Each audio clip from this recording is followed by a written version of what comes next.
I should have known better than to accept a double shift at the Velvet Rose on a Friday night. My feet ached, my lower back screamed for mercy, and the smile I'd plastered on my face for the last 6 hours felt like it might crack and shatter across the marble floor. But rent was due in 3 days, and my pride wouldn't let me call my sister for another loan. "Table 7 needs a refill," Marcus hissed as he brushed past me, his tray balanced with practiced ease. "And they're getting impatient." I glanced toward the corner booth, the one we called the shadow table, because it sat just beyond the reach of the crystal chandeliers, draped in perpetual dimness. 3 men in expensive suits occupied it tonight, their conversation hushed, their eyes constantly scanning the room. I'd learned not to ask questions about the shadow table. The Velvet Rose attracted a certain clientele, the kind who paid in cash, tipped generously, and expected absolute discretion. I'd been working here for 8 months, ever since I'd moved to the city, and I'd perfected the art of being invisible while being indispensable. I grabbed the bottle of 30-year-old scotch from behind the bar and made my way across the restaurant, weaving between tables of laughter and clinking glasses. The closer I got to table 7, the heavier the air became, like walking into a storm front. The 3 men fell silent as I approached. "Gentlemen," I said, keeping my voice professional and pleasant. "Can I refresh your drinks?" The 2 on the left barely glanced at me, but the man on the right, the one sitting deepest in the shadows, turned his head. And the world tilted. He was beautiful in the way a knife was beautiful, all sharp edges and dangerous promise. Dark hair swept back from a face carved from stone and severity, with a jawline that could cut glass and eyes so dark they seemed to absorb light rather than reflect it. He wore his power like other men wore cologne, invisible but unmistakable, seeping into every breath. "Please," he said, and his voice was smoke and velvet, low enough that I had to lean in slightly to hear it. My hand trembled, just barely as I poured. I cursed myself for the weakness, but I felt those dark eyes tracking my every movement, studying me with an intensity that made my skin prickle. "You're new," he observed. Not a question. 8 months, I replied, focusing on the amber liquid cascading into his glass. "So, not exactly new." One of the other men stiffened at my tone, but the dark-eyed stranger's lips curved. Not quite a smile, but something more dangerous. 8 months, and I've never seen you. He lifted the glass, swirling the scotch with elegant fingers. "I notice everything that happens in my city. His city." The words hung in the air like a claim, a warning, a promise. "Maybe you weren't looking," I said, then immediately regretted it. This wasn't the kind of man you challenged, not even playfully.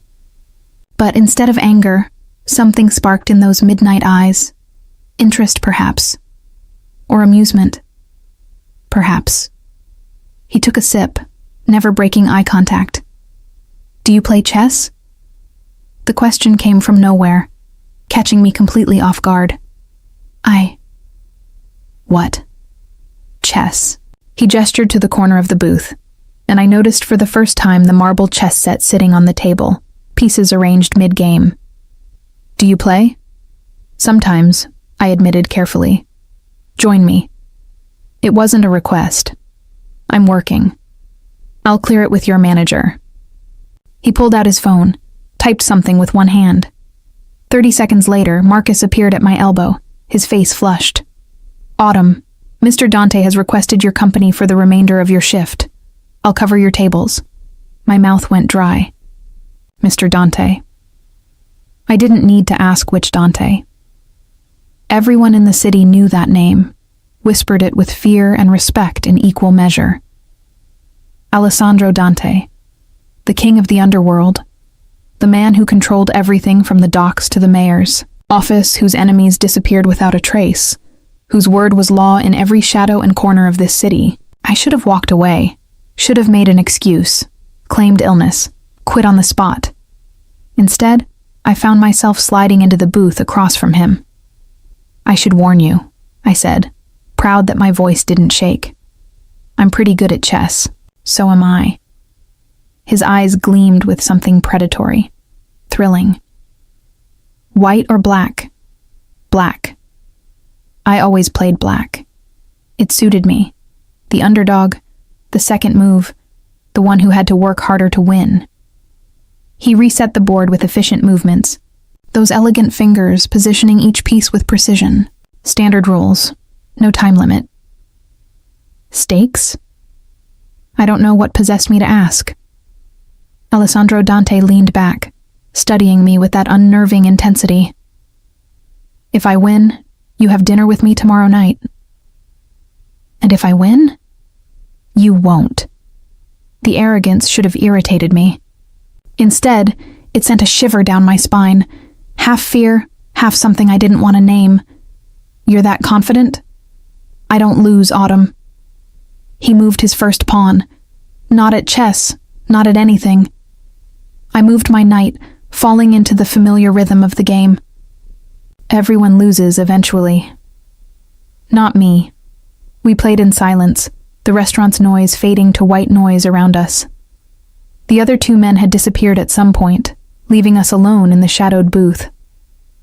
I could feel his guards positioned around the room, invisible but present, watching.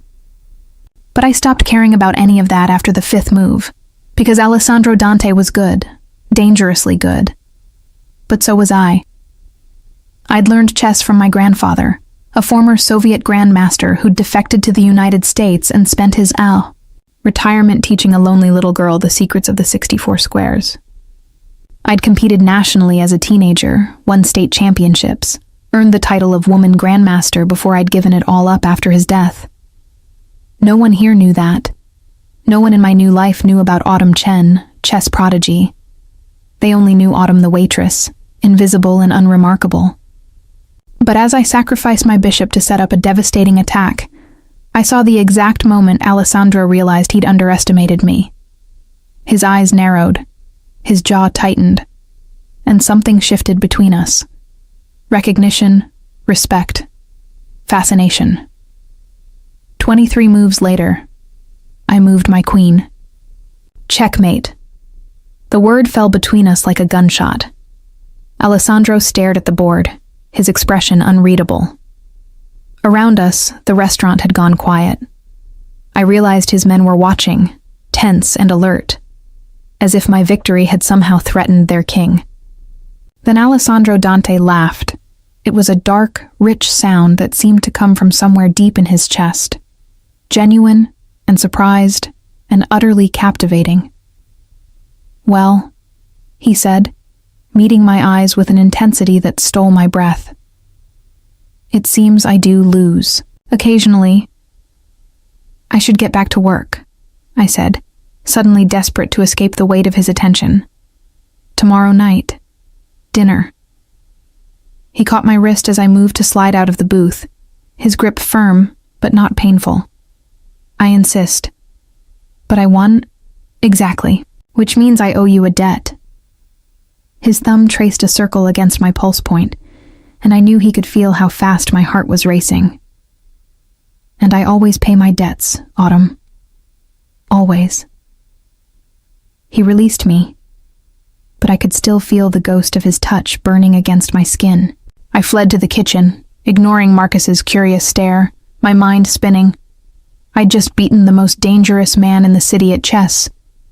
And somehow, impossibly, I'd never felt more alive, or more terrified, in my entire life.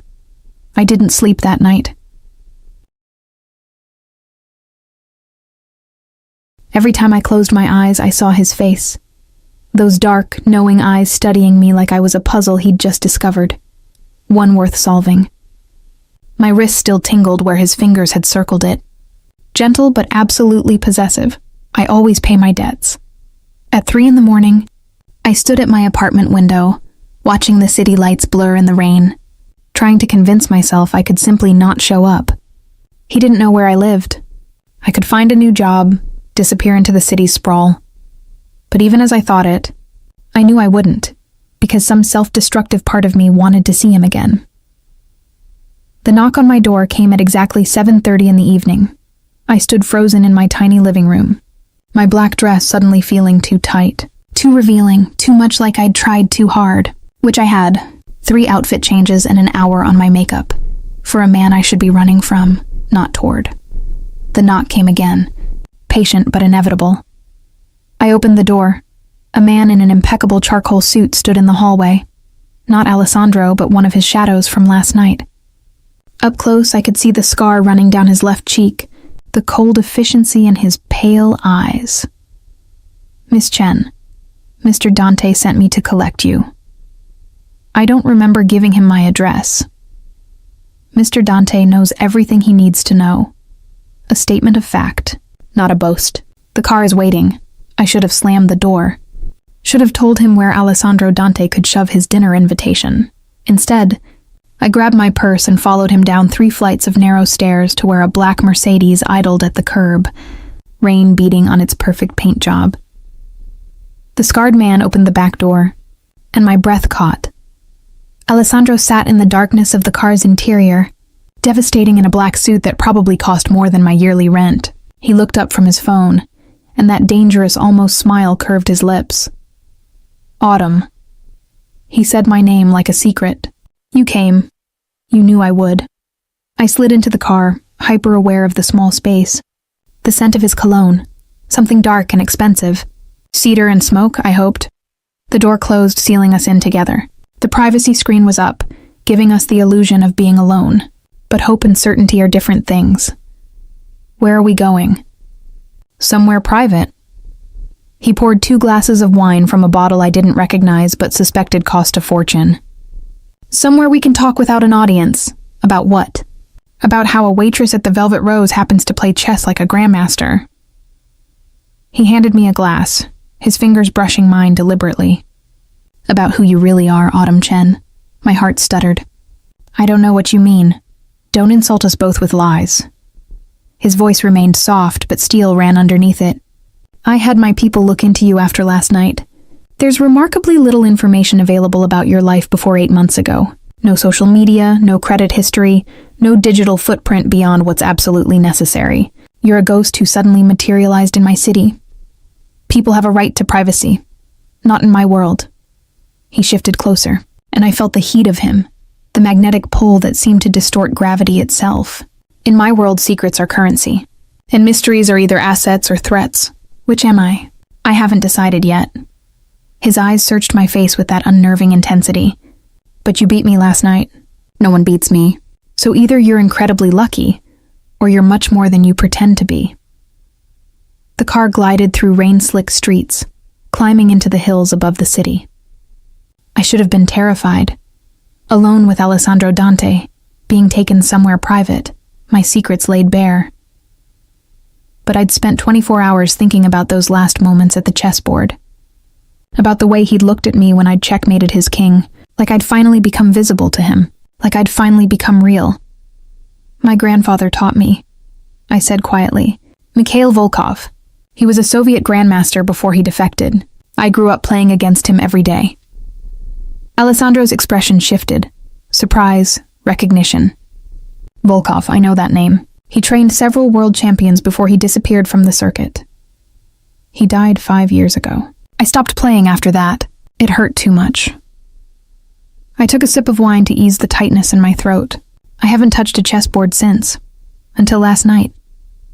Why last night? Because you assumed you'd win. I met his eyes, refusing to look away. Because everyone always assumes I'm nothing more than what they see on the surface. And sometimes I get tired of being invisible. You could never be invisible. His voice dropped lower, intimate, not to me. The car stopped, and I looked out to see we'd arrived at a mansion overlooking the city. All glass and steel and impossible wealth, glowing like a beacon in the darkness. This is your home? One of them. He opened the car door himself, offering his hand. Come. I placed my hand in his and let him guide me inside. The interior was stunning, modern and masculine, with floor-to-ceiling windows showcasing the city sprawled below like a kingdom. But what caught my attention was the chess table positioned in front of the windows, an antique set with pieces carved from ebony and ivory. "You set this up for me?" I asked, something warm and dangerous unfurling in my chest. I wanted to play again, properly this time. He led me to the table, his hand on the small of my back, burning through the thin fabric of my dress. Without distractions, without pretense. Stakes? The word came out breathier than I'd intended. Alessandro smiled, a real smile this time, devastating and boyish and utterly lethal to my self-preservation. "Truth," he said. "For every piece captured, the winner asks a question. The loser must answer honestly, and if I refuse to answer, then I win by forfeit." He began setting up the board. "But I don't think you will. I think you're as curious about me as I am about you." He was right. God help me, he was completely right. "I'll play," I said, "but I should warn you.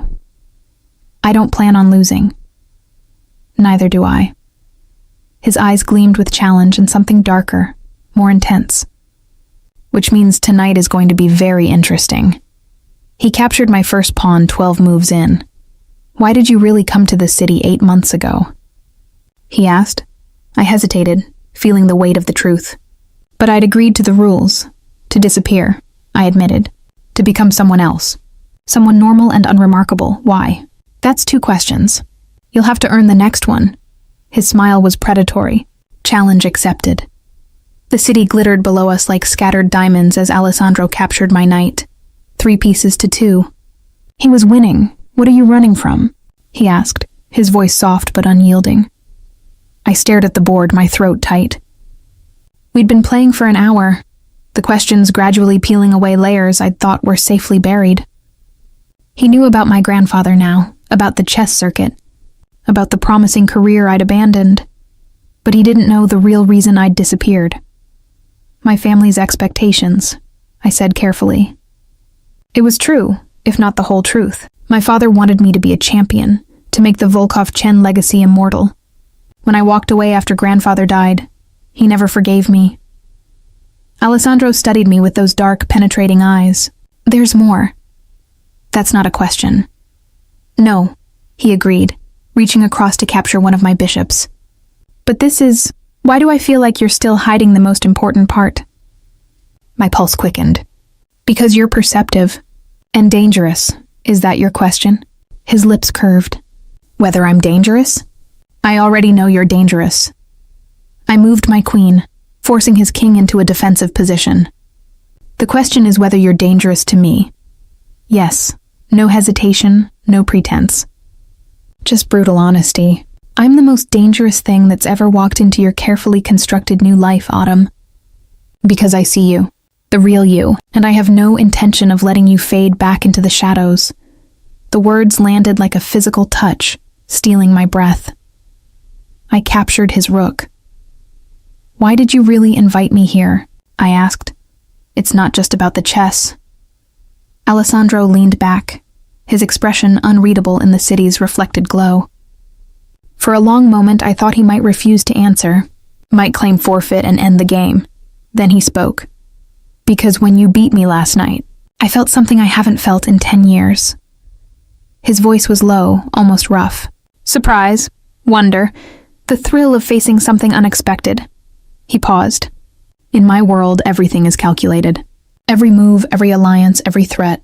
People are predictable. They want money, power, protection.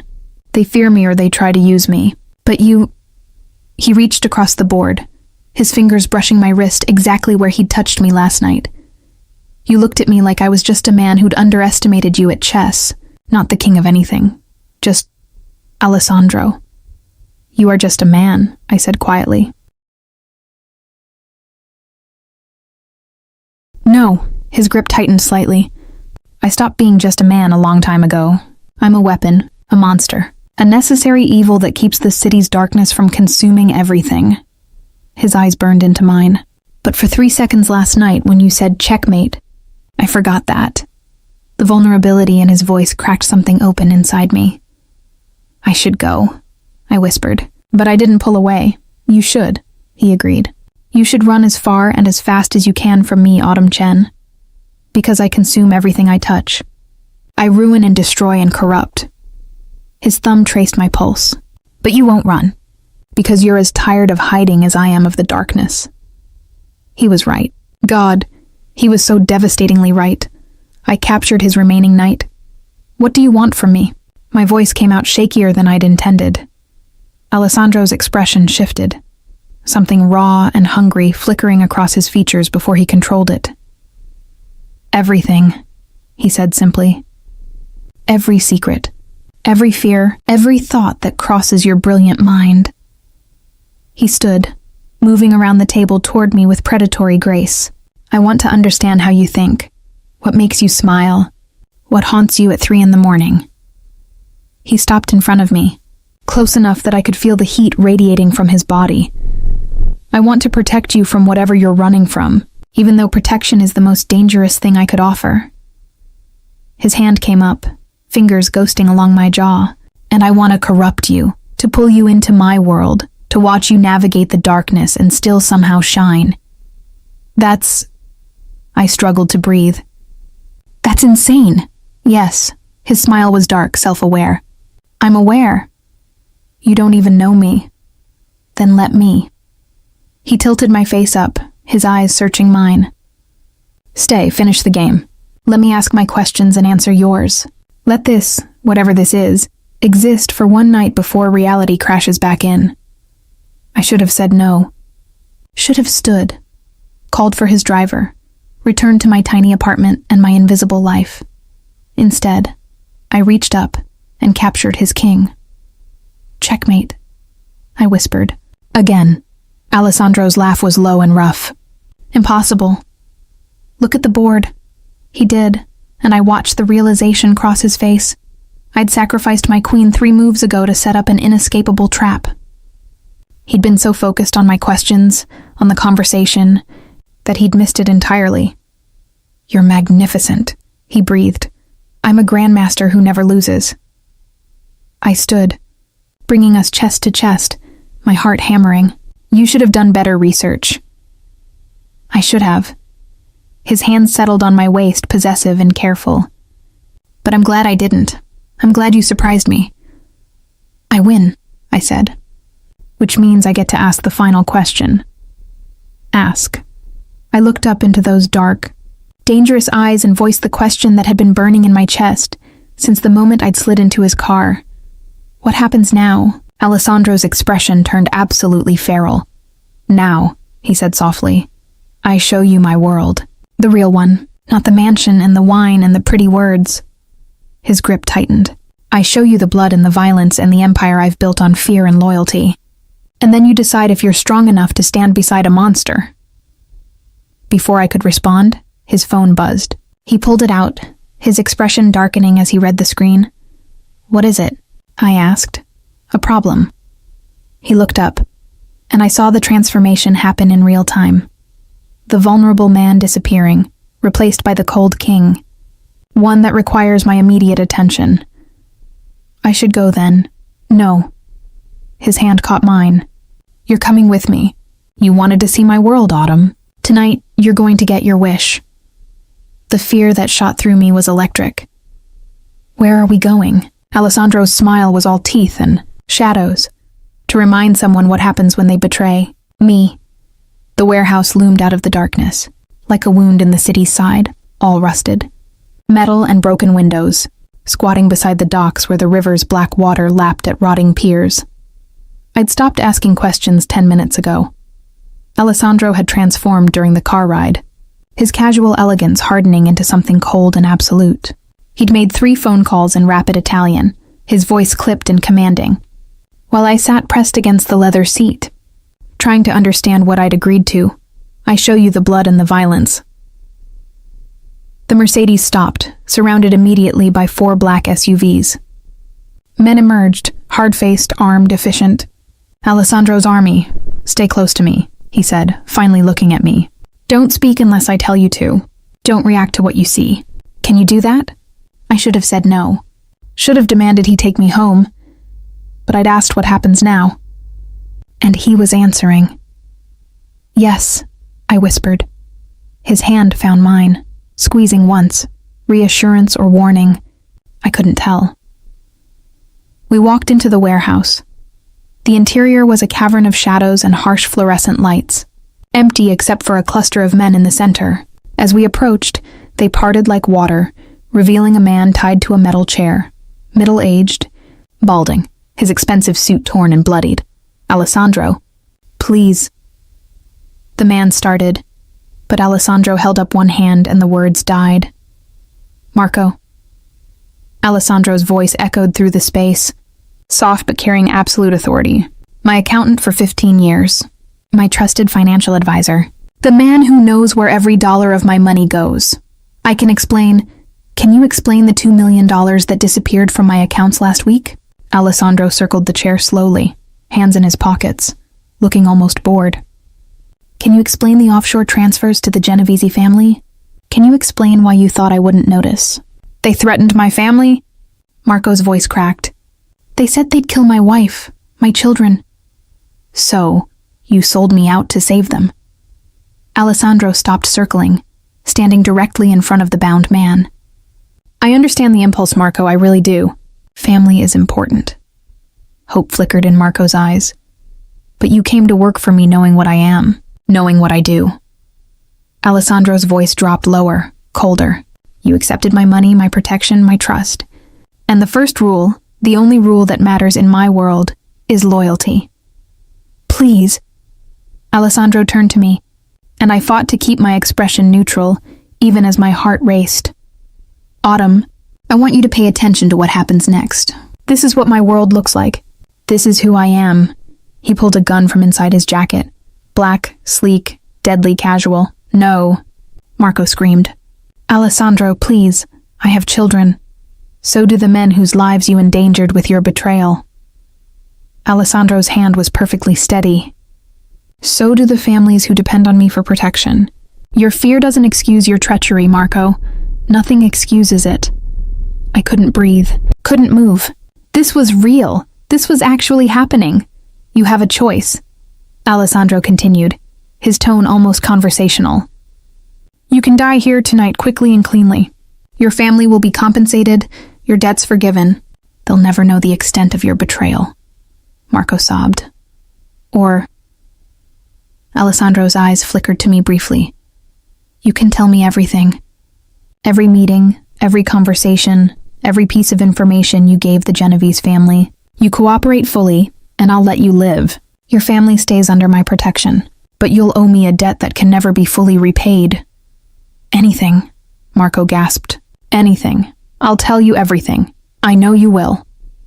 Alessandro lowered the gun, gesturing to one of his men. "Take him to the safe house. Get every name, every date, every detail, then set him up in one of the rehabilitation centers. He works for us now for free for the rest of his miserable life." "Yes, sir." As Marco was dragged away, still sobbing, Alessandro turned to face his assembled men. "This is what mercy looks like in my world," he said, his voice carrying to every corner. "Marco betrayed us, and he'll spend the rest of his life paying for it. But he lives. His family stays safe, because I am not a monster who kills without reason." The men nodded, their respect palpable. "But make no mistake," Alessandro's voice hardened to steel. "Mercy is not weakness. The Genovese family thought they could buy my accountant, steal my money, undermine my operations. They thought I wouldn't respond." He smiled, and it was the most terrifying thing I'd ever seen. "They were wrong. Gather the crew. We move on their operations tomorrow night. I want them to understand exactly what it cost to cross Alessandro Dante." The men dispersed with military efficiency, leaving us alone in the warehouse's echoing space. Alessandro holstered his gun and turned to me. "Are you going to be sick?" I realized I was shaking. My hands clenched so tight my nails cut into my palms. "I thought you were going to kill him." "So did he. So did everyone else in this room." He stepped closer. "Do you understand why I didn't?" "Because..." My mind raced, trying to reconcile the man who'd played chess with me, who'd spoken about vulnerability and surprise, with the cold king who'd held a gun to a weeping man's head. Because dead men can't provide information, or serve as examples. Partly. His hand came up to cup my face, thumb brushing my cheek. "But also because you were watching.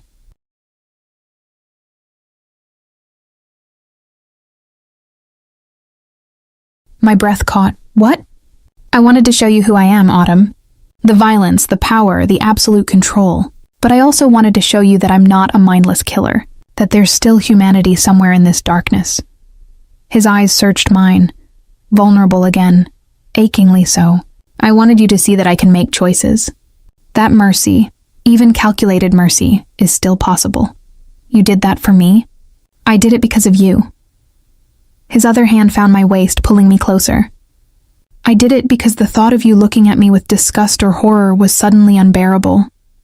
I did it because in the space of 2 days, you've become something I can't define, can't control, and sure as hell can't walk away from.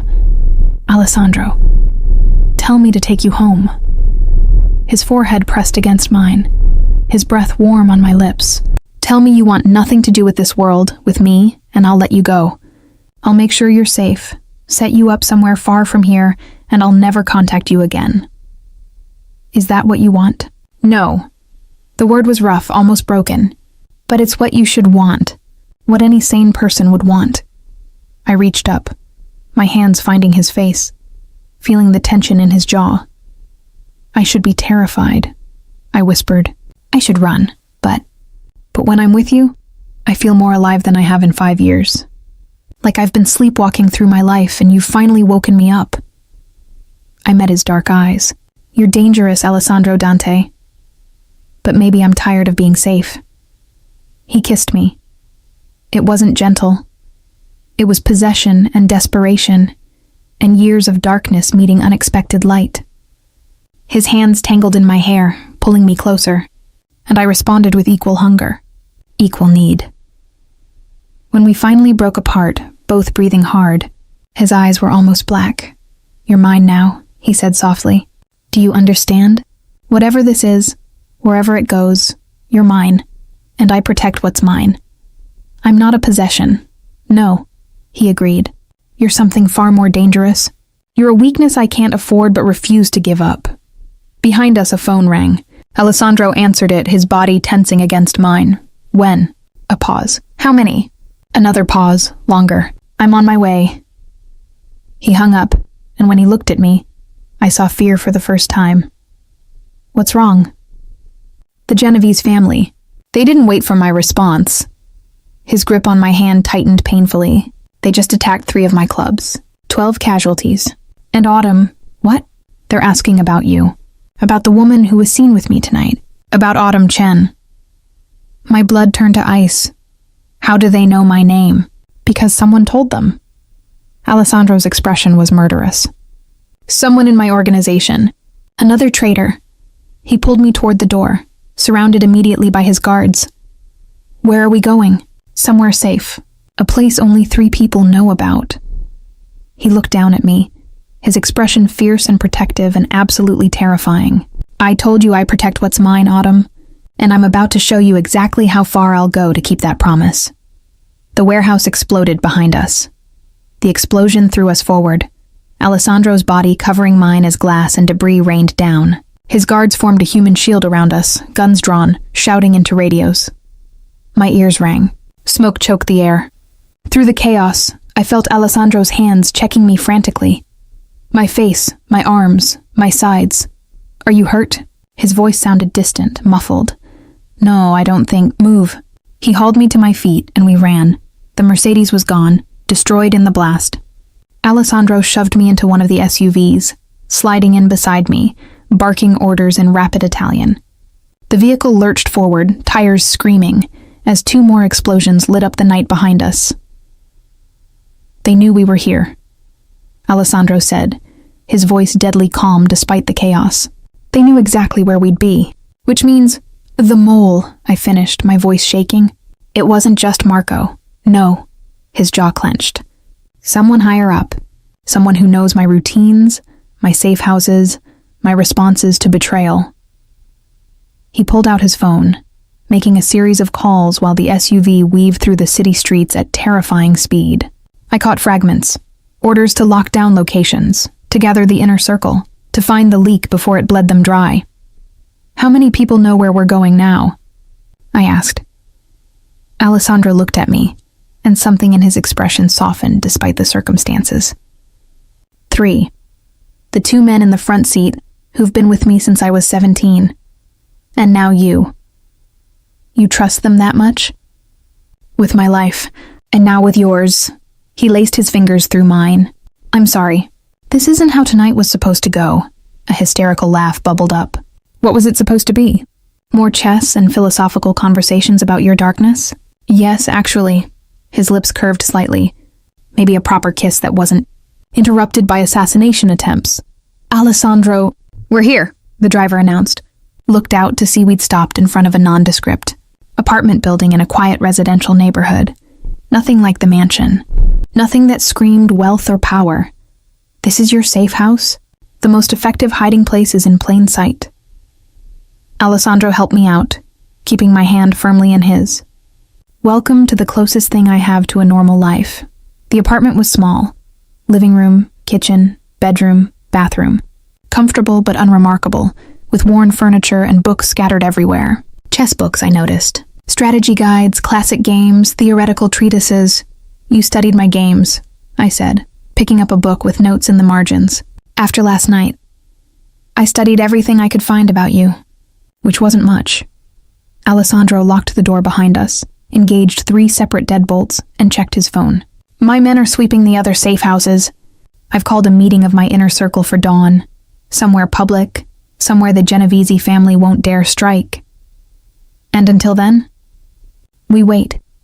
He shrugged off his jacket, and I saw the gun holstered at his side, the tension coiled in his shoulders. We're safe here. No one knows about this place except Marco and Giovanni, my drivers. And I'd bet my empire on their loyalty. I sank onto the couch, the adrenaline finally crashing. My hands wouldn't stop shaking. Hey, Alessandro knelt in front of me, his hands covering mine. Breathe. You're safe, I promise.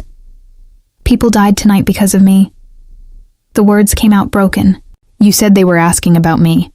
Which means those attacks, those casualties, are not your fault. His voice was firm, absolute. They're mine. My world, my enemies, my war. You're just caught in the crossfire. Then let me go. Drop me somewhere far away. Give me money to start over. No. Alessandro. No. He stood, pulling me up with him, his hands framing my face. I told you, you're mine now. Which means you stay where I can protect you, where I can keep you safe. This is insane. Yes. He kissed my forehead, my cheeks, my jaw. But you said you were tired of being safe. You said I made you feel alive. I didn't sign up for bombs and assassination attempts. No, he agreed.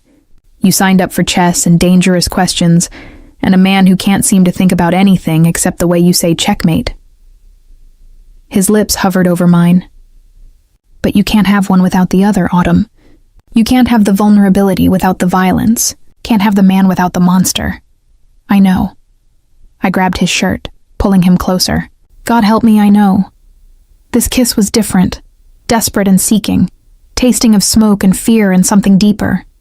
His hand slid down my back, pulling me against him, and I responded with equal hunger, equal need to feel something other than terror. Bedroom, I gasped against his mouth. Autumn. He pulled back slightly, his eyes searching mine. If we do this now, in the middle of all this chaos, I'll regret it tomorrow. I finished. Maybe, probably. But right now I need to feel something other than scared. I need to feel alive. And you? I traced his jaw, his lips. You make me feel everything at once. Alessandro's control snapped. He lifted me, carrying me to the bedroom, laying me down on the bed with surprising gentleness given the fire in his eyes. His hands found the zipper of my dress, sliding it down slowly, reverently. You're sure? He asked, even as his lips traced my collarbone. Because there's no going back from this. Not for me. I'm sure. What happened next was a blur of sensation, his mouth on my skin, my hands learning the map of scars across his back, the way he breathed my name like a prayer and a curse combined. He was gentle and fierce by turns, breaking me apart and putting me back together until I couldn't tell where he ended and I began. Afterward, we lay tangled together, my head on his chest, listening to his heartbeat gradually slow. Tell me something true, I whispered. Something you've never told anyone. Alessandro's hand traced patterns on my bare shoulder. I'm 35 years old and I've been afraid exactly 3 times in my life. Once when my father died and I inherited this empire at 21. Once when my sister was kidnapped 5 years ago. We got her back, but not before. He paused. And tonight, when those bombs went off and all I could think was that I'd gotten you killed. You have a sister? Had. She died 2 years ago. Cancer. His voice roughened. The doctors said it was genetic, unavoidable.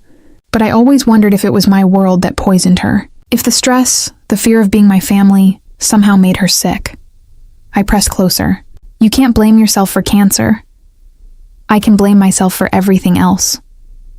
He kissed the top of my head. I am responsible for so much death, Autumn. So much pain. Sometimes I wonder if I'm damned beyond redemption. Do you want redemption? I didn't. Not until I met a waitress who played chess like an angel and looked at me like I was human. He tilted my face up. Now I wonder if maybe I could be something other than the monster. If maybe there's still a man buried underneath all the blood. There is, I said softly. I've seen him. In the way you spared Marco. In the way you're protecting me. In the way you're lying here, vulnerable and honest, instead of out there hunting your enemies. My men are hunting them for me. I'll join them at dawn. His expression darkened. The Genovese family made a mistake tonight. They brought you into this. Threatened something He stopped, jaw working. Something you what? Something I care about. He finished quietly. And I don't forgive threats against things I care about. Before I could respond, his phone rang. He answered it, his body tensing. When? How many? A long pause. No, keep her there. Under guard. I'm on my way. He hung up, already moving, pulling on clothes with military efficiency. What happened? They found the mole. Alessandro's expression was murderous. And you're not going to believe who it is. Who? He looked at me, and I saw genuine pain flash across his features. My cousin, Sophia, the woman I trusted with everything. The woman who knew about you. The apartment felt suddenly too small, too exposed. She set us up tonight, I said slowly. The warehouse. She knew we'd be there. Yes. Alessandro checked his gun, his movements sharp and precise. And now I need to find out why. What they offered her that was worth betraying her own blood. I'm coming with you. Absolutely not. You said I was yours, that you protect what's yours. I stood, pulling on my dress despite my still shaking hands. Well, it works both ways, Alessandro. You're mine too, and I'll be damned if I'm going to hide in a safe house while you walk into whatever trap she might have set. He stared at me for a long moment. Then that dangerous smile curved his lips. You're going to be the death of me, Autumn Chen. Or your salvation, I countered. Let's hope, he said, pulling me in for one last searing kiss, that it's both. Sophia Dante was beautiful, porcelain skin, raven hair, dark eyes that mirrored Alessandro's. She stood in the center of a restaurant kitchen, hands bound, surrounded by 6 armed guards, looking more annoyed than frightened. We'd driven to Dante's, Alessandro's flagship restaurant, closed now in the pre-dawn hours. The place where, I realized with sick certainty, this family's power had been built meal by meal, connection by connection. Cousin. Sophia's voice dripped with contempt as we entered, finally gracing us with your presence. And you brought your little pet. Alessandro's hand tightened on mine. Careful, Sophia, or what? You'll kill me? She laughed, bitter and sharp. We both know you won't. I'm family. The only family you have left after Isabella died. The name hit Alessandro like a physical blow. I felt him flinch. Don't speak about my sister, he said quietly. You lost that right when you sold me out to the Genovese family. Sold you out? Sophia's eyes flashed. Is that what you think this is?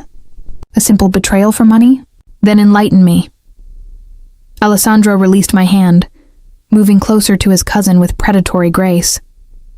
Tell me why you've been feeding information to my enemies. Why you told them about Autumn. Why you set up tonight's attack. Because you've become weak, Sophia spat. You spared traitors instead of making examples. You obsess over a nobody waitress who beat you at chess. You talk about mercy and humanity like we're running a charity instead of an empire. So you decided to remove me? Alessandro's voice remained dangerously calm. Take over yourself? Or did the Genovese family promise you something better? They promised me what you've forgotten. That power requires ruthlessness. That this city respects fear, not mercy. Sophia's gaze shifted to me, and they promised to eliminate the distraction that's making you soft. Cold flooded my veins. You want me dead. I want him focused. Sophia turned back to Alessandro. Do you know what they're saying in the streets? That Alessandro Dante is losing his edge. That he's fallen for some girl and can't make the hard decisions anymore. That maybe it's time for new leadership. So you decided to provide it. Alessandro's jaw clenched. By having me killed. Your own cousin, I decided to save our family's legacy. Sophia's composure cracked. You think I wanted this? I worshipped you, Alessandro. Followed you, believed in you, learned everything from you. But then Isabella died and something in you broke. You started questioning everything, hesitating, talking about getting out, finding a different path. My sister's death made me realize there might be more to life than blood and power, Alessandro said softly. Is that so wrong? Yes. Tears streamed down Sophia's face now. Because that path ends with us all dead or in prison. The only way to survive in this world is to be the most feared, the most ruthless, the most absolute. And you're not that anymore. Alessandro was silent for a long moment, and I could see the war raging behind his eyes. Love for his cousin. Fury at her betrayal, grief for what they'd lost. You're right, he finally said. I'm not that anymore. Because I've seen what absolute ruthlessness costs. It cost me Isabella. She died drowning in the stress of this life. It cost me any chance at normalcy, at peace, at being something other than feared. He turned, finding my eyes across the room. But then I met someone who looked at me like I could still be human, like redemption might still be possible, and I realized I didn't want to die as the monster everyone expects me to be. How touching, Sophia sneered. And completely suicidal. The Genovese family won't stop coming for you now. Neither will the others who smell weakness. Your mercy will get everyone who depends on you killed. Then I'll protect them. Alessandro's voice turned to steel. All of them. And I'll start by dealing with you. He pulled out his gun. Sophia paled. You won't. You just said, I said I didn't want to die as a monster. I didn't say I wouldn't become one to protect what's mine. He chambered around. You threatened Autumn.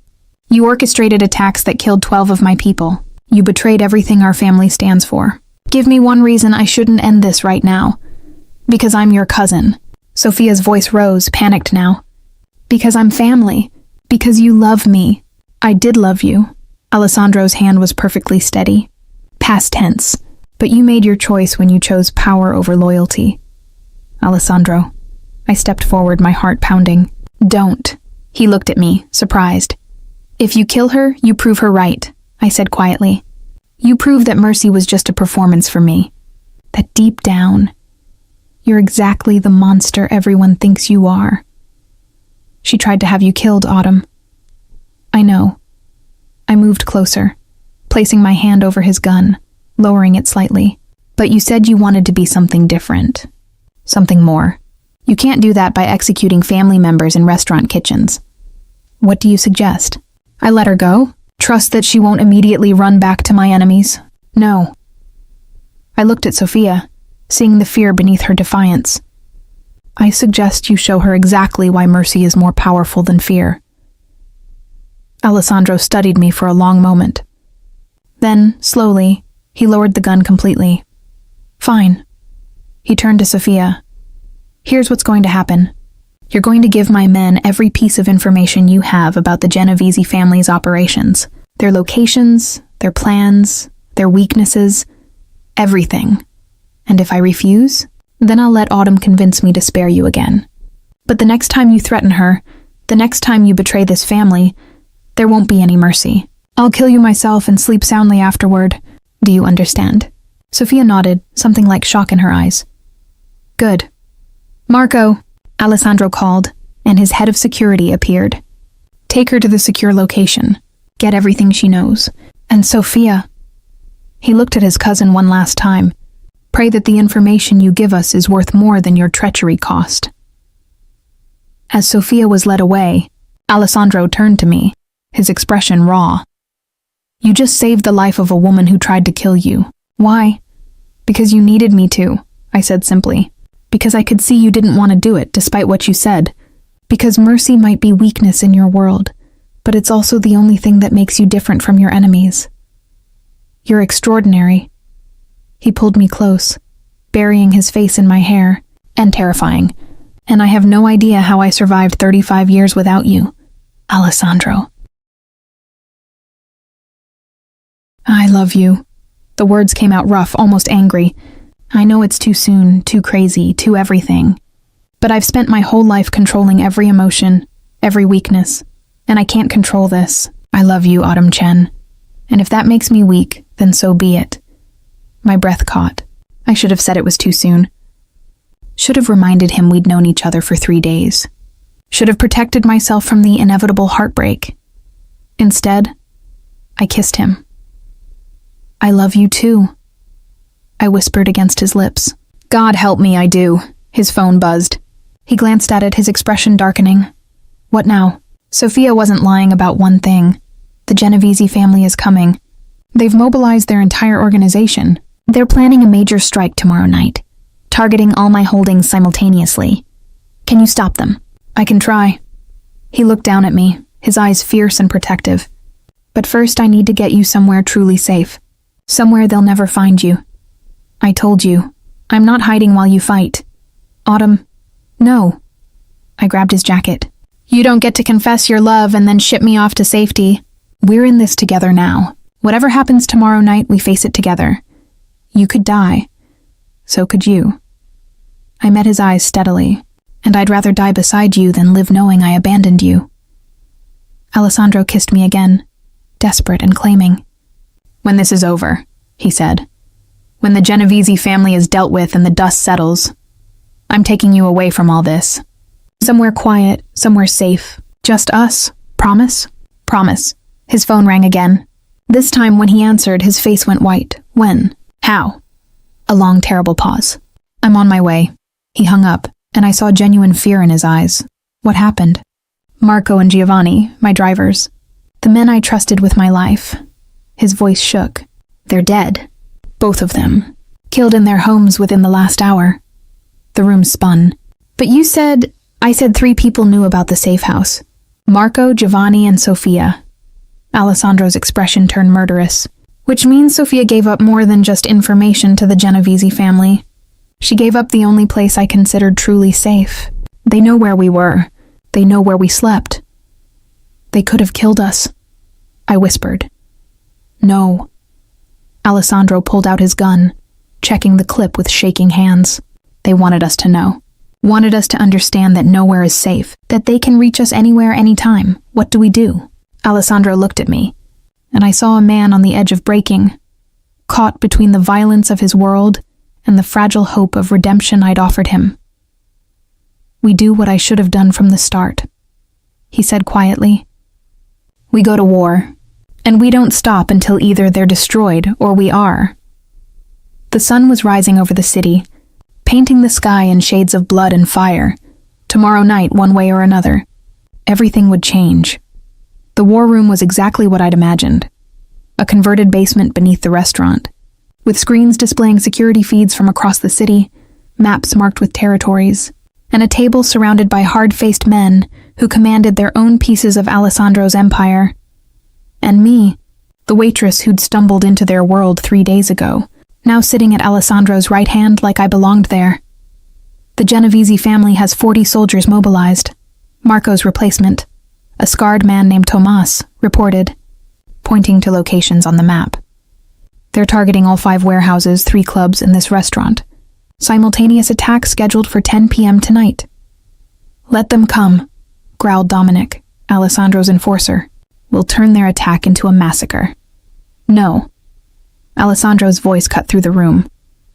That's what they expect. A direct confrontation that bleeds both families dry. Then what do you suggest? Asked Vincent, the elderly consigliere who'd served Alessandro's father. We can't simply let them destroy our holdings. Alessandro stood, moving to the map. We evacuate all the locations.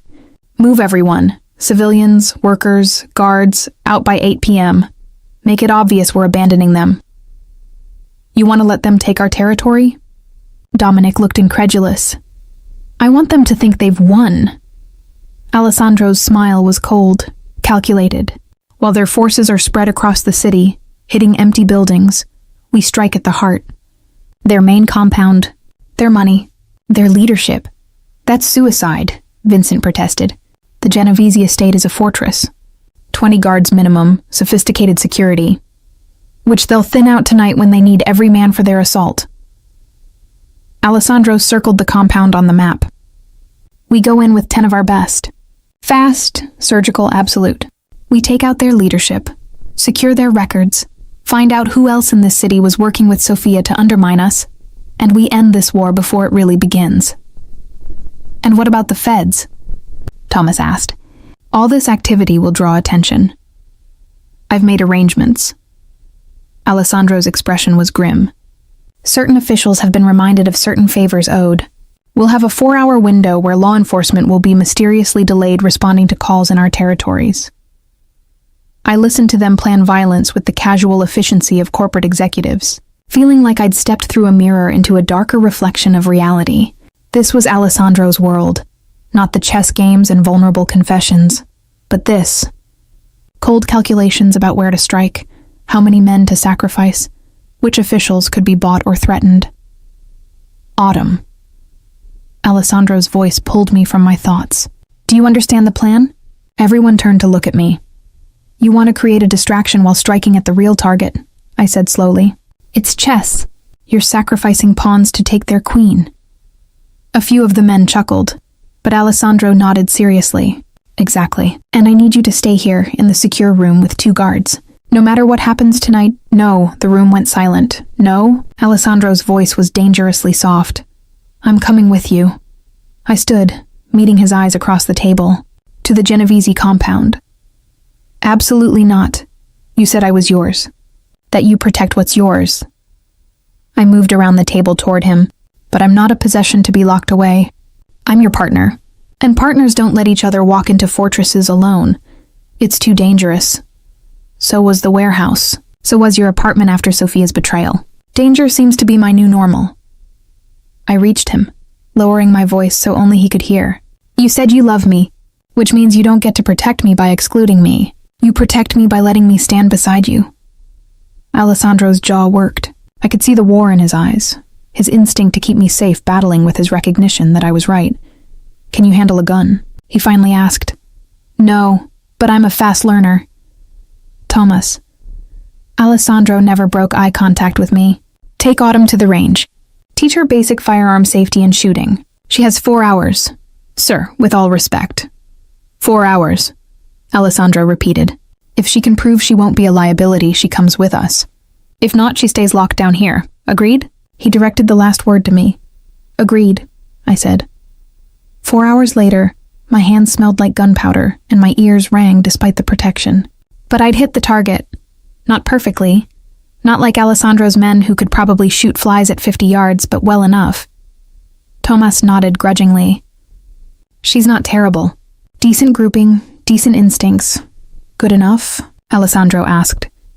Good enough not to shoot herself or us, Thomas amended. Sir, are you sure about this? No. Alessandro took the gun from my hands, checking it with automatic precision. But she's right. I can't protect her by locking her away. I can only protect her by keeping her where I can see her. He pulled me close, pressing his forehead to mine. You stay by my side every second, he said quietly. You don't engage unless absolutely necessary. You run if I tell you to run. Promise me. I promise. And Autumn, his voice roughened. If something happens to me tonight. If I don't make it out, don't. I covered his mouth with my hand. Don't you dare say goodbye to me. I need you to know. I know. I kissed him, tasting fear and determination. I know everything you want to say, so don't say it like it's the last time. Say it tomorrow when this is over and we're still alive. His smile was heartbreaking. Tomorrow, then. The Genovese compound sat on 10 acres outside the city, a modern fortress disguised as a wealthy estate. We approached in 3 unmarked vans, lights off, using service roads that wound through the wooded property.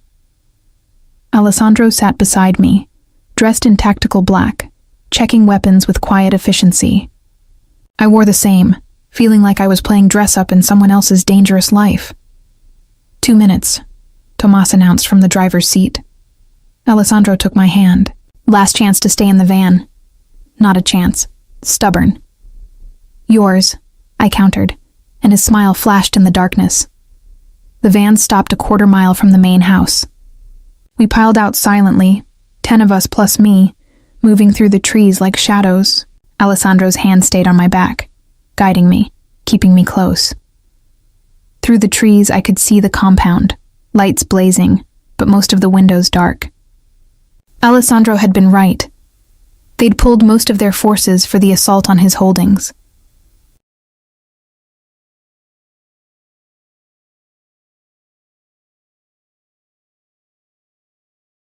"3 guards visible," Dominic whispered, pointing. 2 at the front gate, 1 roving the perimeter. "Tomas, Vincent, take them quietly. The rest of you, on my signal." Alessandro looked at me. "You stay behind me." "Always." I nodded, my heart hammering so hard I thought they might hear it. Tomas and Vincent disappeared into the darkness.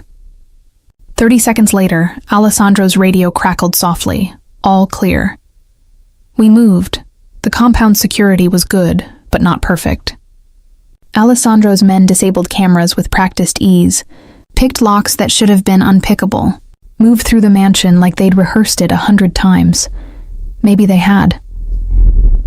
We found the main office on the 2nd floor, a massive space that screamed old money and older corruption.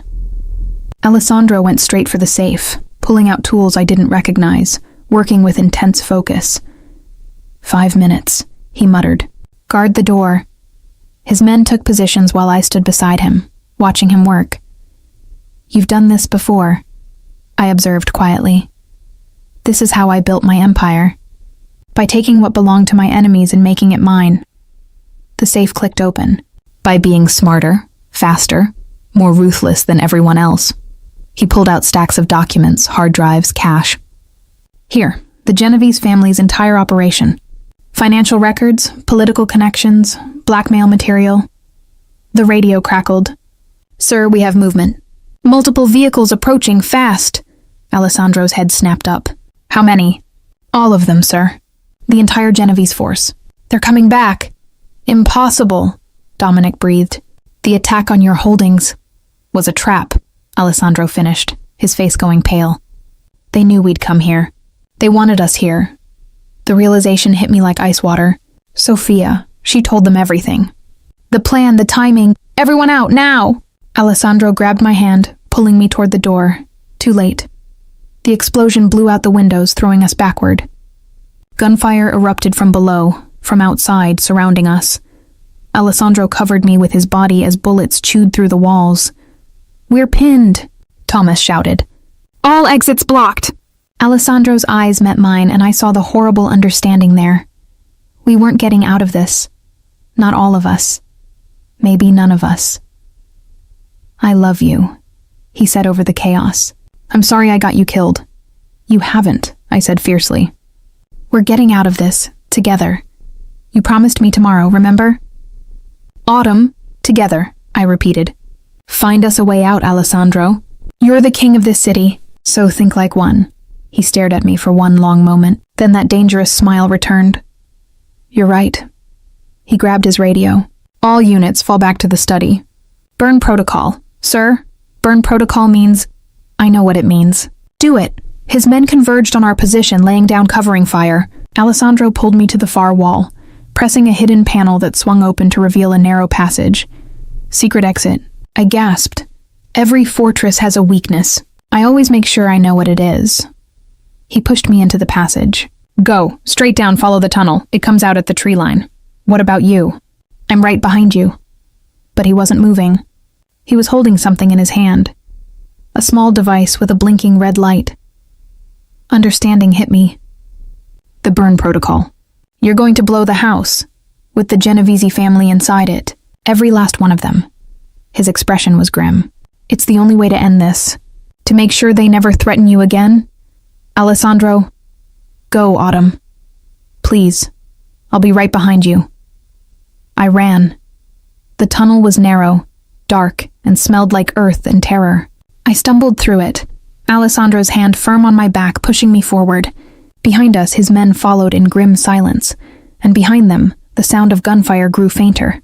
How far? I gasped. 100 yards. Keep moving. The tunnel sloped upward. My lungs burned. My hands scraped against rough stone walls. But Alessandro's presence behind me was solid, real, alive. We burst out into the night air at the tree line. I fell to my knees, gasping, while Alessandro's men took defensive positions around us. Everyone out? Alessandro demanded. All accounted for, sir, Tomas reported. Good. Alessandro pulled out the device from earlier. Get to the vans. We have 30 seconds. We ran. 20 seconds later, we were piling into the vans. 10 seconds later, Alessandro hit the button. The Genovese compound exploded. Not one explosion, multiple. Carefully placed charges that ripped through the mansion in a choreographed symphony of destruction. Fire bloomed into the night sky, turning darkness into terrible, beautiful light. I watched the inferno through the van's rear window, unable to look away. How many were inside? I asked quietly. Alessandro's hand found mine. 23. The entire leadership of the Genovese family. Everyone who authorized the attacks, who threatened you, who worked with Sofia to tear down everything I've built. You killed them all? Yes. His voice was flat, empty. I told you I was a monster, Autumn. I told you this was who I am. I turned to look at him. In the fire's glow, his face was half in shadow, expression carefully blank, but I could see the cost written in the tension of his jaw, the shadows under his eyes. You gave them a choice, I said. Back at the warehouse with Marco, you offered mercy, and they chose war. Chose to come after everyone I care about. Chose to make you a target. His grip on my hand tightened painfully. I'm not going to apologize for ending them. I'm not asking you to. I leaned against him, exhausted beyond measure. I'm just trying to understand how you live with it. How you carry all that weight. I don't know anymore. His voice cracked slightly. Before you, I didn't question it. Violence was just the cost of power, the price of maintaining order in a city that respects nothing but strength. And now I wonder if there was another way. If I could have stopped this without becoming exactly what they accused me of being. He pressed his face into my hair. I wonder if loving you is making me weaker, or finally making me human.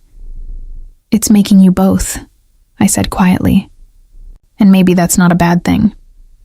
The vans drove through the night, taking winding roads away from the burning compound. Alessandro made calls, coordinating with his people across the city. The attacks on his holdings had been half-hearted at best. The Genovese family had indeed pulled most of their forces back to trap Alessandro at their compound. It hadn't worked. What about Sofia? I asked as he hung up from his latest call. Alessandro's expression darkened. She's still in custody. Probably doesn't know yet that her alliance just went up in flames. What will you do with her? I don't know. He rubbed his face tiredly.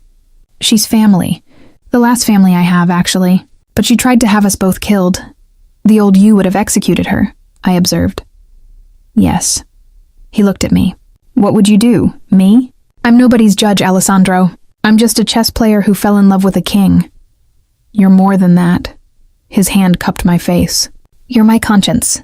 My humanity. The voice that stops me from becoming the monster completely. That's too much responsibility for one person. I know. He kissed my forehead gently. But it's what I need. Who I need. We arrived at another safe house. A penthouse this time, with views of the city and security that would make Fort Knox jealous. Alessandro's men swept the place, set up defensive positions, established a perimeter, and then finally, we were alone. We need to sleep, Alessandro said, but neither of us moved. I'm not sure I can. I walked to the window, looking out at the city lights. Somewhere out there, fire crews were battling the blaze at the Genovese compound. Somewhere, Sophia waited in custody. Somewhere, the delicate balance of power in the city's underworld was shifting, recalibrating in response to tonight's violence. And here I stood.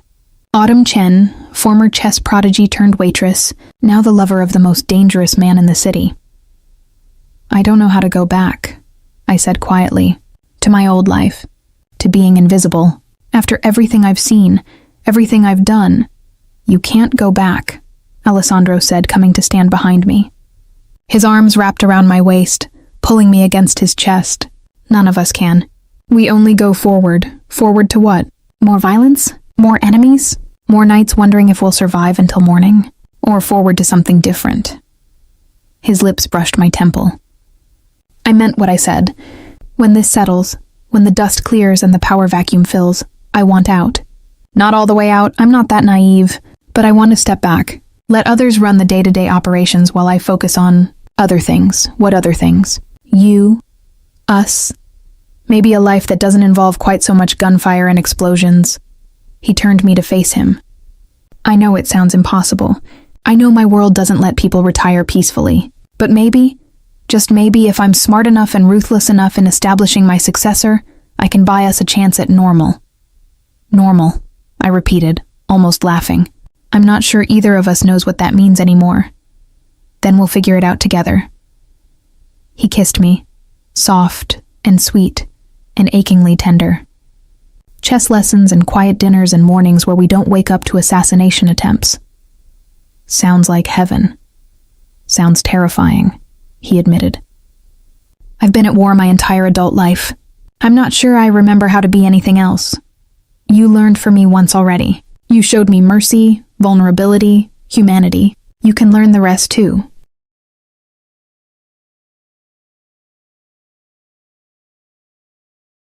His phone buzzed. He ignored it. It buzzed again. Answer it, I said. Your empire needs its king. Alessandro sighed but pulled out the phone.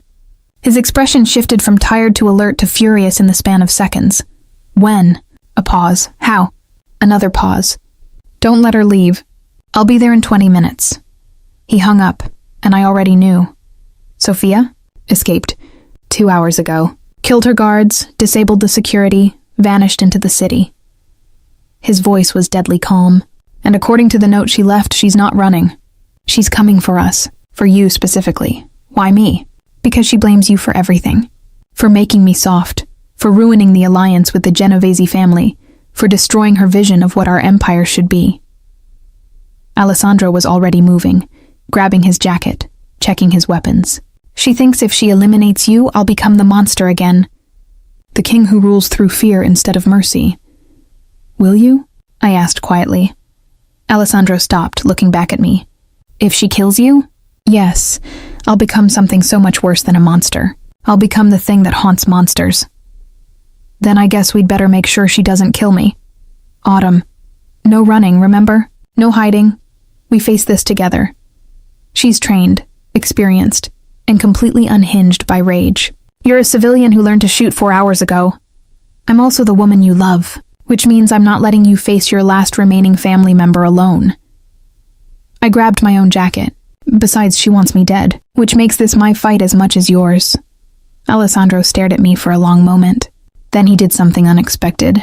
He laughed.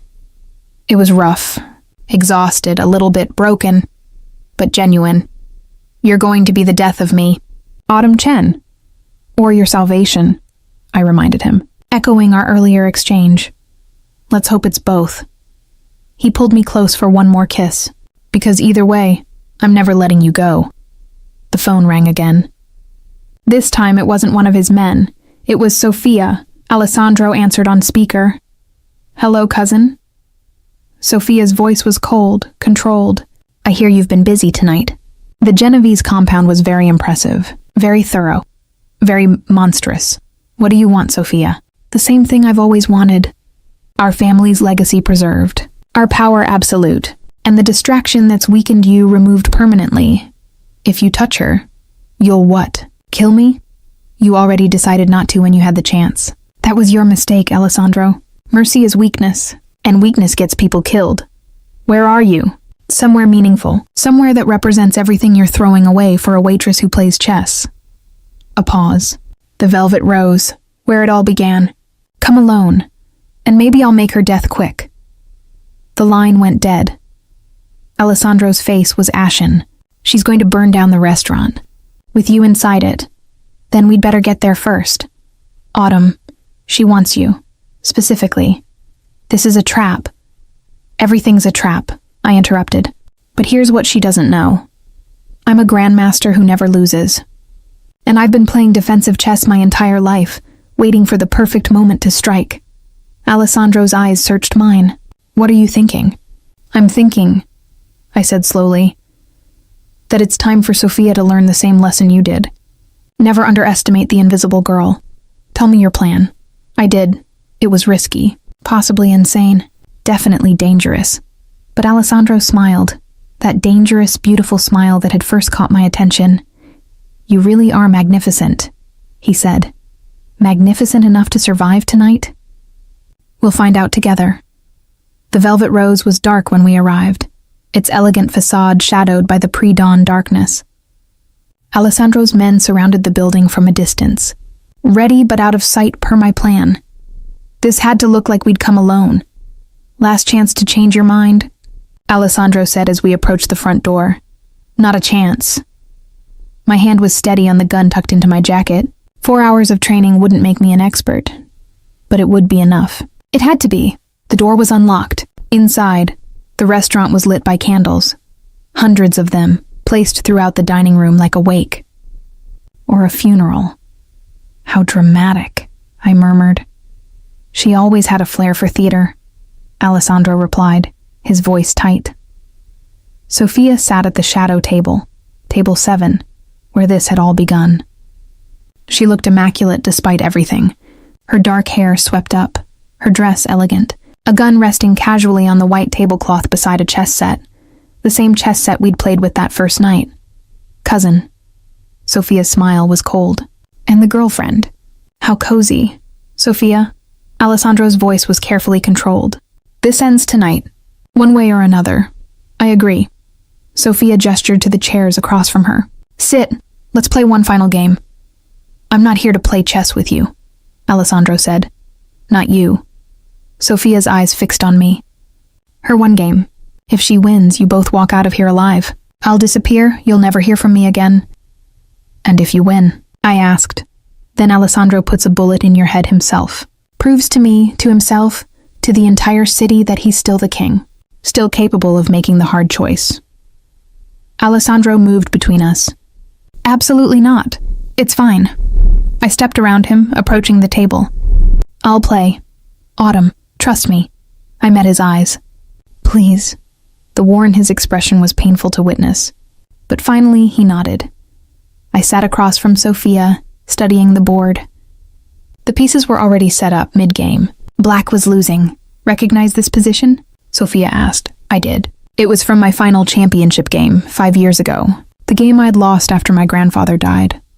The one that had broken my spirit and made me walk away from chess forever. You did your research? I said.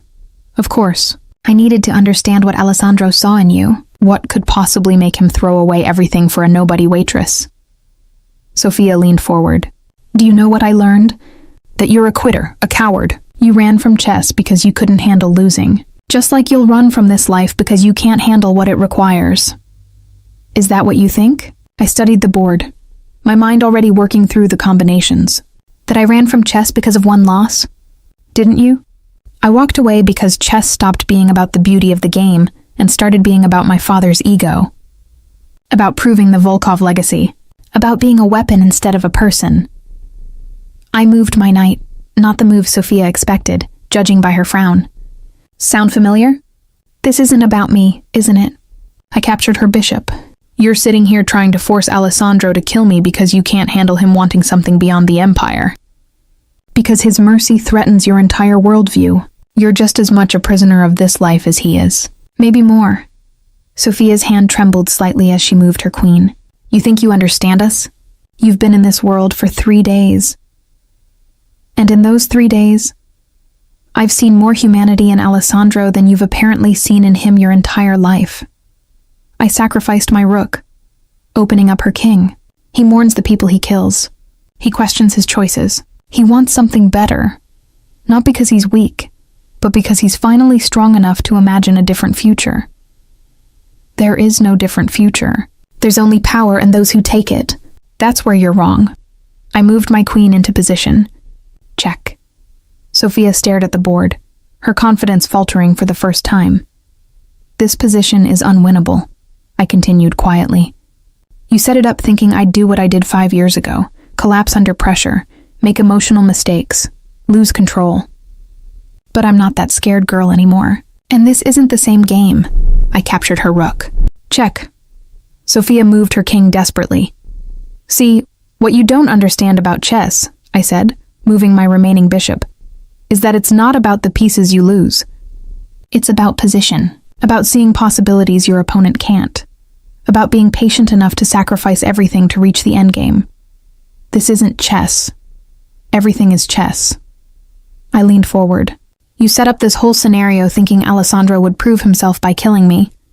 But you forgot one crucial thing. What? Alessandro doesn't lose. I moved my queen one final time. And neither do I. Checkmate. Sophia stared at the board in disbelief. The position was inescapable. Her king had nowhere to run, no pieces to block, no way out. Impossible, she breathed. You underestimated me, I said simply. Just like Alessandro did that first night. Just like everyone does. The invisible girl who plays chess like breathing. I stood. I won, which means we walk out of here. Sophia's hand moved to her gun. Alessandro was faster.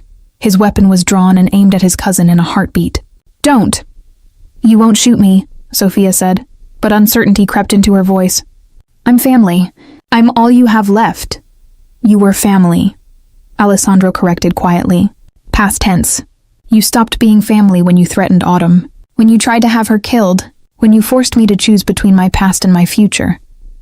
And you choose her, a waitress? I choose the woman who beat me at chess twice. Who walked into my world with her eyes open and chose to stay. Who showed me that mercy isn't weakness, it's the hardest form of strength. His aim never wavered. I choose Autumn. Every time, forever. Sophia laughed bitterly. Then you've already lost, cousin. You just don't know it yet. She moved, fast, bringing up her gun toward me. 2 shots rang out simultaneously. Alessandro's bullet hit Sophia's shoulder, spinning her around. Mine hit the table. Splintering wood. I'd pulled the trigger instinctively, but missed by miles. Sophia dropped her gun, clutching her bleeding shoulder, eyes wide with shock and pain. You shot me, she gasped. Your own family. I gave you a choice, Alessandro said, his voice empty. Multiple chances to walk away, to choose differently, but you chose violence. You chose to threaten the one thing in this world I can't lose. He pulled out his phone. Tomas, come in. We need medical and transport. You're not killing me? Sophia asked. No. Alessandro lowered his gun, his expression exhausted. I'm not my father. I'm not the monster everyone expects me to be. You'll live, Sophia. You'll get medical treatment, and then you'll disappear. Out of the city, out of my life, out of this world entirely. If you ever come back. If you ever threaten Autumn again. You'll kill me, Sophia finished. No. Alessandro looked at me, something soft and painful in his eyes. She will, because I've learned something in the last 3 days. Mercy isn't about being soft. It's about trusting the people you love to help you make the right choice, even when it's hard, even when it costs you. His men arrived, efficient and silent, taking Sophia away. She went without fighting, something broken in her expression. When we were finally alone, Alessandro holstered his gun with shaking hands. You missed, he said quietly. I told you I only had 4 hours of training. I set down my own gun, my hands trembling now that the adrenaline was fading. I'm not a killer, Alessandro. I know. He pulled me close, and I felt him shaking too. Thank God you're not. Thank God at least one of us still has clean hands. Your hands aren't that dirty, I said into his chest. You chose mercy. Twice in one night. That counts for something, does it? His voice was raw. I still shot her. Still hurt my own cousin. Still chose you over family. You chose the future over the past. That's not wrong, Alessandro. That's human. We stood there in the candlelight, two broken people holding each other together, while the sun finally began to rise over the city outside. Is it over? I asked. The immediate threat? Yes, the Genovese family is destroyed. Sophia is neutralized. The other families will scramble to fill the power vacuum, but they'll be too busy fighting each other to threaten us. He pulled back to look at me. But it's never really over, Autumn. There will always be another threat, another challenge, another choice between mercy and violence. Then we'll face them together, I said simply. One at a time. One choice at a time. Together, he echoed, and kissed me like he was sealing a promise. Alessandro, I said when we finally broke apart, can we go home now? I'm exhausted. Home. He smiled, a real smile, warm and genuine. I like the sound of that. Which home?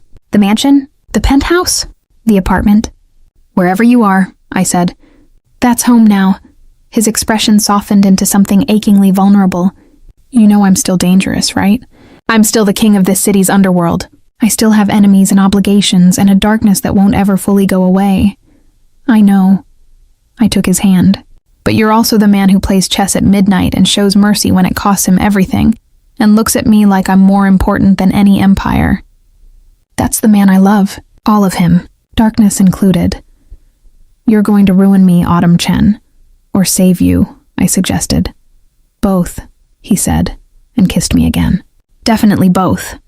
We walked out of the Velvet Rose together, into the rising sun, leaving the candles burning behind us like ghosts of the people we used to be. The city was waking up, unaware that its king had just chosen love over power, mercy over revenge, tomorrow over yesterday, and maybe, just maybe, that would make all the difference. 3 months later, I stood at the window of Alessandro's our penthouse apartment, watching the city lights blur in the rain, and realized I'd forgotten what fear tasted like. Not that life had become safe. Alessandro still ran his empire, still made hard decisions, still carried a gun, and lived with guards and dealt with the endless complications of being the king. But he'd kept his promise. He'd stepped back from the day-to-day violence, elevated lieutenants he trusted, and slowly, carefully, begun building something different. Not legitimate. We weren't naive enough to think he could fully wash the blood from his hands. But less dark, less brutal, more focused on business and less on body counts, and I'd found my place in this strange new world. You're thinking too loud, Alessandro said, coming up behind me, wrapping his arms around my waist.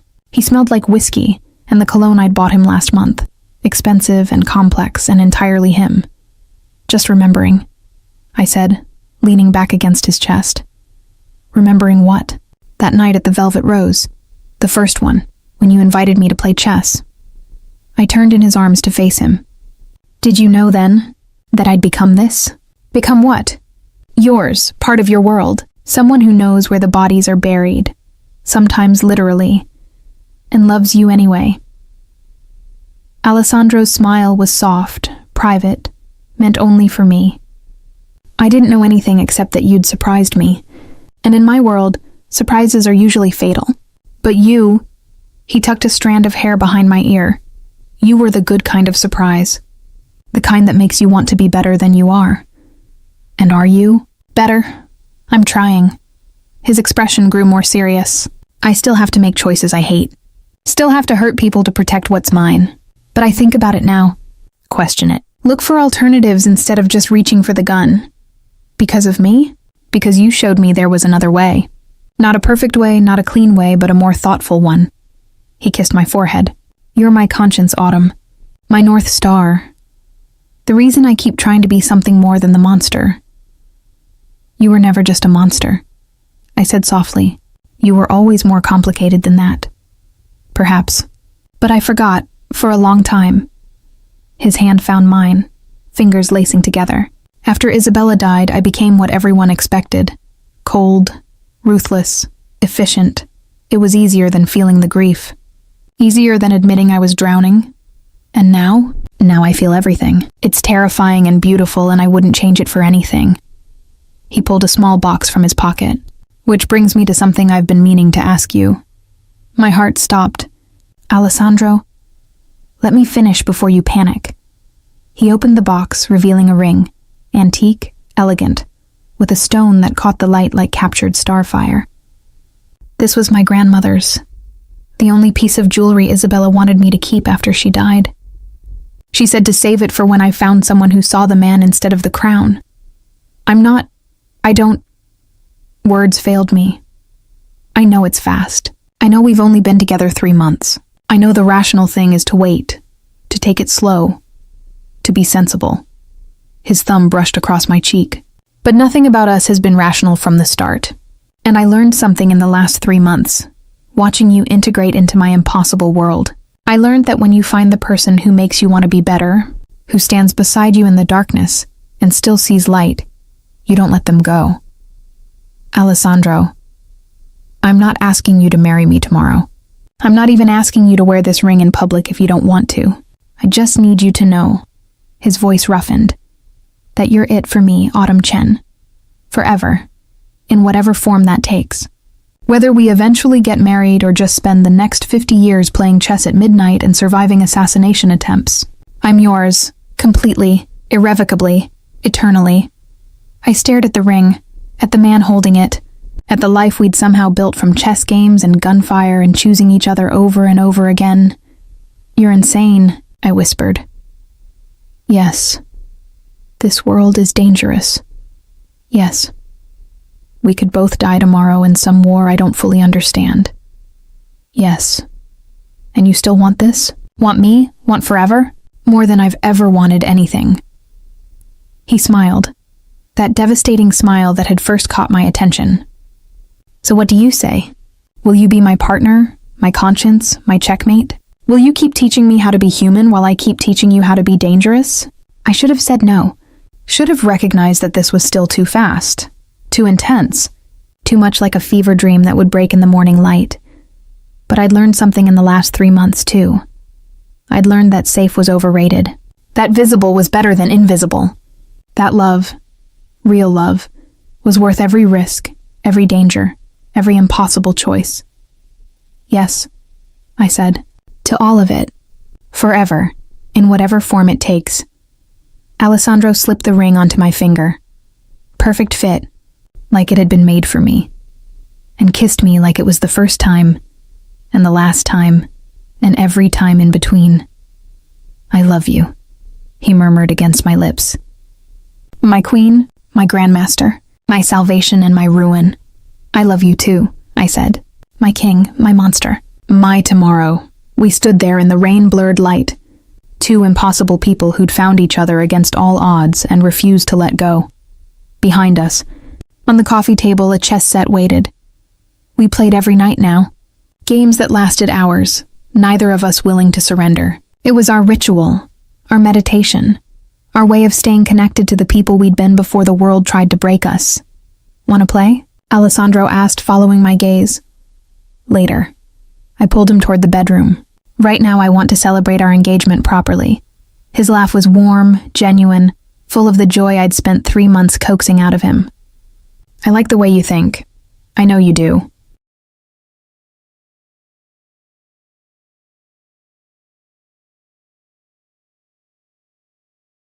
We made love slowly, tenderly, learning each other's bodies and souls with the same focus we brought to chess. And afterward, lying tangled together in the darkness, Alessandro traced patterns on my bare shoulder and told me stories about his childhood, about Isabella, about the man he'd been before the crown and the blood. I told him about my grandfather, about the girl who'd loved chess so much it hurt, about the dreams I'd abandoned when grief became too heavy to carry. Do you miss it? He asked quietly. The competitive chess world. The chance to be a grandmaster for real, not just in skill. Sometimes, I admitted, but I traded one kind of game for another. And this one, I gestured at the city beyond the windows, at the life we'd built. This one matters more. Has higher stakes, better rewards. You could go back, he said suddenly. To competitive chess. I'd support you. Make sure you were safe, protected, able to focus on the game. Maybe someday. I kissed his jaw, his cheek, his lips. But not yet. Right now, I'm exactly where I want to be. Playing chess with mobsters at midnight? Playing chess with the man I love at midnight, I corrected. The mobster part is just flavor. His laugh rumbled through his chest into mine. Flavor? I'm going to tell Thomas you called the criminal empire flavor. You wouldn't dare, wouldn't I? His hands found my waist, tickling, and I shrieked, dissolving into laughter as we wrestled like children instead of the dangerous, complicated adults we'd become. Later, much later, we finally made our way to the chess set. Alessandro set up the pieces while I made coffee. His black, mine with enough cream and sugar to scandalize his Italian heritage. New game? He asked as I sat down across from him. Always, I said, and moved my first pawn. We played until dawn, the city waking up around us, unaware that in this penthouse high above the streets, a king and his queen were building a life from checkmates and second chances. I'm going to beat you eventually, Alessandro said as I captured his queen. Maybe, I agreed. But not tonight. No, he smiled. Not tonight. I moved my final piece. Checkmate. Alessandro studied the board, then looked up at me with eyes full of love and laughter and infinite tomorrows. Again, he said. And so we began again, as we would every night for the rest of our lives. Two people who'd found each other in the darkness and refused to let go, playing endless games of chess and building an empire not of fear, but of love. The city sparkled below us, full of danger and possibility. But up here, in our sanctuary of light and pieces and whispered promises, we were safe. We were home. We were forever.